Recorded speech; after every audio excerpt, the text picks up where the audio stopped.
IBM. Miren, ese es un nombre que es básicamente sinónimo de computación. Por un siglo fue, bueno, un imperio casi intocable. Pero ¿qué pasa cuando los tiempos cambian? Para poder sobrevivir en esta era moderna, tuvo que tomar la que quizá es la decisión más radical de toda su historia: partirse en dos. Así que hoy vamos a desglosar esta transformación que es, de verdad, increíble. Y esa es justamente la pregunta del millón, ¿no? La historia de IBM es una lección de pura adaptación, de supervivencia frente a amenazas que la verdad podrían haberla borrado del mapa. Así que vamos a meternos de lleno en su historia para entender exactamente cómo es que lo lograron. Ok, para entender de verdad lo gigante que fue esta reinvención, primero tenemos que entender la leyenda que era IBM. Y todo, pero todo, empieza con una cultura, con una idea súper simple en el fondo, pero con un poder tremendo. Y esta es la filosofía que lo empezó todo, la del fundador de IBM, Thomas J. Watson. La idea de think, o sea, piensa, miren, no era un simple eslogan de marketing, para nada. Se convirtió en el mismísimo ADN de la compañía. Fue la cultura que empujó la innovación por generaciones y creó un sentido de identidad fuertísimo. Y a partir de ahí, el ascenso de IBM fue, bueno, meteórico. Empezó como CTR, pero la visión de Watson lo cambió todo. Para 1924 ya era International Business Machines, o sea, IBM. Y para los años 40, con el desarrollo del Mark I, ya no era una empresa que solo vendía máquinas. No. IBM estaba definiendo la era de la computación. Pero claro, como siempre pasa, ningún gigante es invencible, ¿verdad? Y en los años 90 IBM se encontró de frente con su primera gran crisis existencial. Fue un momento que de verdad pondría a prueba si eran capaces de hacer cambios drásticos cuando el agua les llegaba al cuello. 8.100 millones de dólares en negativo. Esa fue la cifra, la pérdida récord que IBM registró en 1993. Una locura. La compañía se había vuelto lenta, súper ineficiente, y la competencia le estaba comiendo el mandado. Era más que obvio que algo tenía que cambiar. Pero ya. Y aquí, justo aquí, es donde vemos la primera gran reinvención.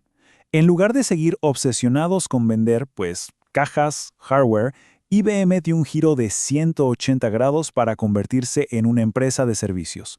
La estrategia del nuevo CEO, Lou Gerstner, fue bastante directa. Ok, vamos a dejar de enfocarnos tanto en los productos y empecemos a resolver los problemas reales de nuestros clientes. Y esta tabla, wow, ilustra perfectamente la magnitud de ese cambio. Miren los números. En 1992, más de la mitad de la plata venía de vender hardware. Salten a 2005 y ¡boom! Los servicios ya eran más del 50%. Fue una transformación total del modelo de negocio. Y fue lo que salvó a la compañía, así de simple. Bueno, IBM ya se había reinventado una vez, ¿no? Problema resuelto.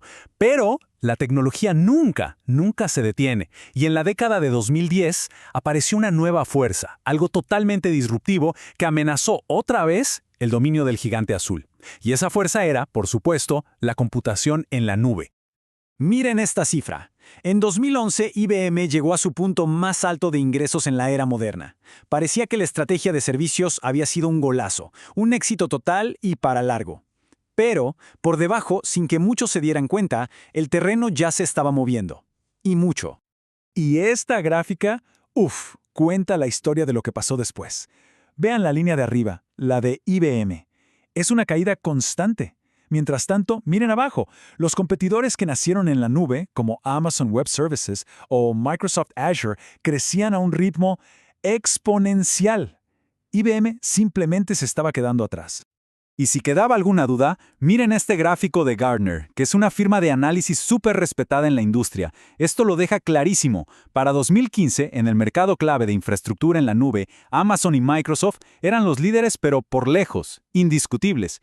IBM, con todo y sus esfuerzos, había quedado relegado a ser un jugador de nicho, muy por detrás. La amenaza ya no era una posibilidad, era una realidad. Así que, otra vez, frente a una nueva crisis, IBM tomó una decisión. Pero esta vez fue una decisión todavía más radical que la de los 90.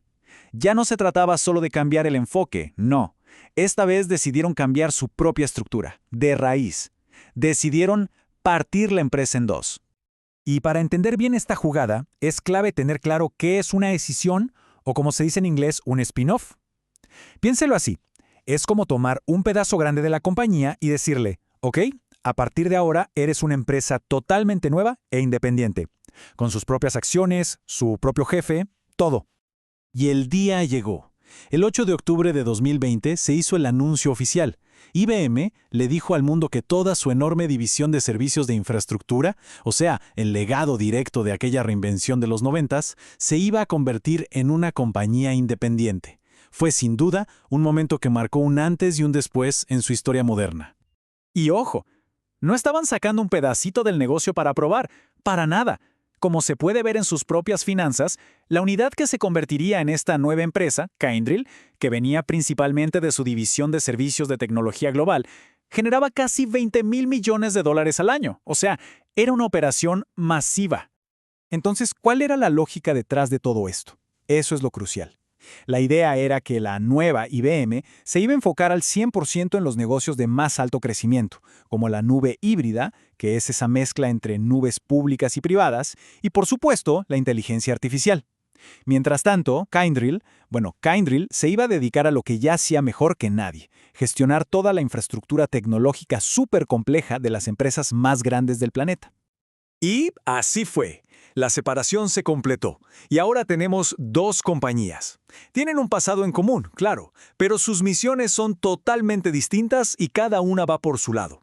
Así que veamos cómo se ve el panorama hoy.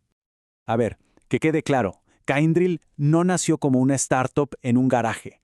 Nació siendo un gigante. De entrada, con 90,000 empleados y una lista de clientes globales que ya se la quisieran muchos. Y quizá lo más importante, ahora tenía la libertad de asociarse con quienes antes eran los competidores directos de IBM. Hablamos de Microsoft, de Google, de Amazon. Y aquí está el resumen de toda la estrategia. Para IBM, la separación le dio un enfoque casi de láser en las tecnologías del futuro, quitándose de encima la parte del negocio que menos crecía. Y para Kyndryl, la palabra clave fue libertad. La libertad para poder servir a sus clientes usando la mejor tecnología que existiera, sin importar si era de IBM, de Amazon o de quien fuera. La verdad, esta historia de la reinvención de IBM es una de las sagas corporativas más fascinantes de nuestra era. Demuestra una voluntad de sobrevivir que es increíble. Pero la gran pregunta queda en el aire. Ahora que estos dos titanes van por caminos separados, ¿cuál de los dos va a definir la próxima década de la tecnología? Solo el tiempo nos dará la respuesta.